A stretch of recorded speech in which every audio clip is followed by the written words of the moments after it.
Hey guys, it's Cody. I'm on day 88 of the Odin project, and today I spent my time working on the final JavaScript project during the morning, and then in the latter half of the day, I continue my data structures and algorithm strategy. For the final JavaScript project, I'm creating my own website based off of some knowledge that I have for the previous industry that I was in, and centered around this application, I am creating objects that represent this specific type of data. The last couple of days, I made classes for these specific data structures. Today, I refactored them into factory functions because I actually like factory functions a little bit better than classes. And I also started writing tests for those factory functions. That was all I really did today. I was trying to get to the UI to actually do some things. I probably broke some of the UI with the changing of these classes, so I'm gonna have to fix that going forward. I wanna make sure that I have these objects designed well and thinking about the entire application and not just how I'm specifically using them within these forms. Also wanna make sure I'm covered from a testing perspective as well. So let's take a look at the screen and dive into the code.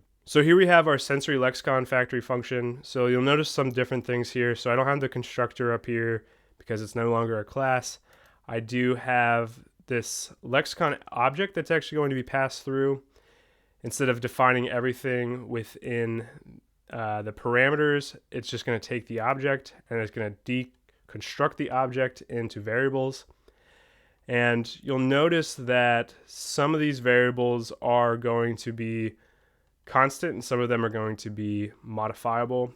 So all of these are actually modifiable except for the attributes. The attributes is going to be an array, and we'll check that out later, but these first few are all going to have getters and setters for returning those specific variables, properties, and also modifying them. A unique one to start out is the LID, which is the lexicon ID. The way that I'm doing this so far is I'm probably going to create the lexicons from the user input before I actually put them into the database.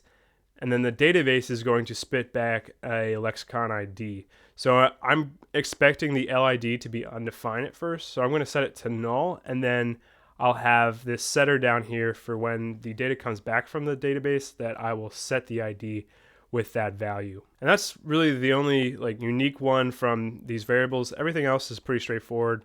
It's not too crazy from the getters and setters. Then down here with the attributes, so the attributes is going to be an array. That attributes array will be utilized to store attribute objects, so sensory attribute objects. Here we have a function for actually pushing attribute objects to that attributes array. And then here we have something to get the count of attributes. We have a function for getting the specific attributes by using this .find method and filtering based on attribute ID. And then down here we have add a reference to a specific attribute. So the attributes actually have a references array, and I'm going to utilize the attributes to hold the references, and then this is actually to modify those references within that attributes array. And lastly, down here, since it's a factory function, I'm returning all the methods that I want to be able to be accessible with the outside of the function. With the sensory attributes, it's a bit similar. We have a bit more going on with this. Specifically, we have several variables that when a new attribute is made, they are probably not going to be set, or they will need to be set. So it's going to take an attribute object, but the date added and the date modified will not be set. And we're going to use within this factory function to actually set those dates. And it's going to start out with the date added being equal to the date modified. And it's just going to start when this attribute is created. And similar to the lexicon ID, there's an attribute ID. It'll probably be undefined to begin with, and we're going to just set it to null, and we'll change that later. For the references, I actually have the references starting out. If it's not defined, then it's going to be just an array within the object. I don't have as many methods with this because I'm not exactly sure where I'm going with this completely, but I know the get date added and get date modified are two things that I want. And I also want this change date modified to update the sensory attribute as updates are being made. So specifically, we see that being utilized down here with this add reference. It takes a reference object and it pushes that reference object onto the references array. And then after that, it updates the change date modified. And then we also have a get reference count, kind of like the get attribute count in the sensory lexicon object. And here's our return down here. But then we also have this return attribute object, which is going to return just the main data from this and not the method. So this, I might be using this to actually upload things to the database.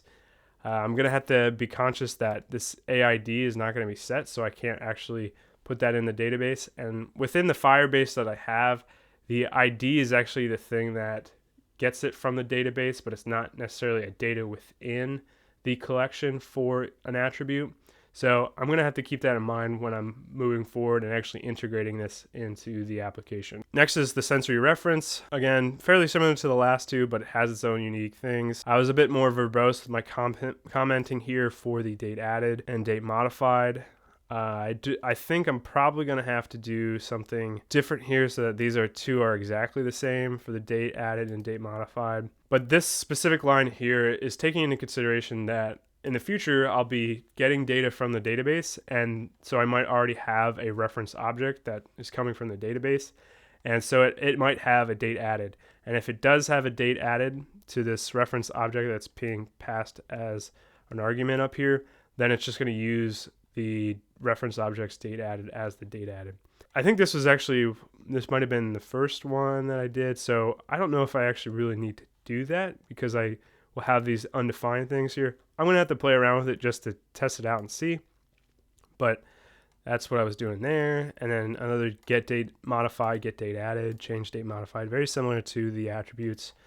And a return reference object for having an object to then send to the database. And here's my return statements down here. So those are the factory functions that I refactored from classes today. And now let's go to the tests. So the sensory reference .test is for this sensory reference, and I actually did this one first, and we see that I have a sensory reference being made right here, and I'm going to test it out for this being a new reference off the bat. So there's no date added, there's no date modified here. There's also, if we go down here, this first chunk of code is testing the return reference object. So we have that return object over here, which is right here, and we're gonna test that for having 9 properties, making sure that it actually has a date added, making sure that the date added is a date, and then the same thing with the date modified, that it's actually there as a property and also that it is a date. And then down here we have the testing of the creation and modification of dates. So first off the bat, I get the original date added and the original date modified, and then I'm going to do some tests down here to make sure that those two things are the same, which I would expect that with how I'm setting them. And then I change the references date modified with this change date modified method. And then I'm going to check to make sure that that change actually happened. So here you see we expect that the reference.get date modified should return something that is not to be the original date modified. And down here we also see that I'm checking that the date added was not updated, and that makes sense because we didn't modify the date added, so I'm expecting that to be the original date added. So those are some basic tests. I essentially was taking those and applying them over here as well for the sensory attribute. But here we have 10 keys, so we're expecting the length of the attribute object to be 10. We also have the date added and the date modified tests as well. And here we have the creation and modification of dates. I actually added a set timeout in here so that the original date and the original date modified were not being equal to these change date modified. I was getting it that like half of the time it would pass the test and half the times it wouldn't pass the test. And I think it was because it was executing so fast that essentially the change that was being made was not really any different from this, which I don't exactly understand what's going on there. And I feel like there's something that I can do from a testing perspective with this, but this was a simple solution for that. So I'm just delaying it by a second for this attribute change date modified to fire and then to actually have that new date.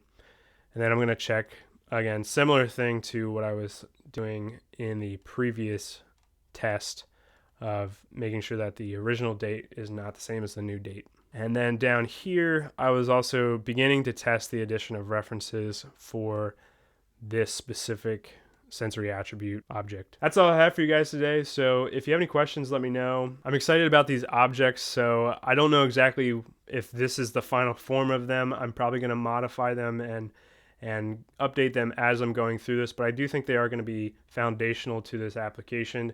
So I'm trying to make sure that they're good up front. So if you have any critiques, also let me know in the comments below. If you're interested in following mine and Emily's journeys into web development, then definitely hit subscribe. Let me know if you like this video, and I will see you guys tomorrow.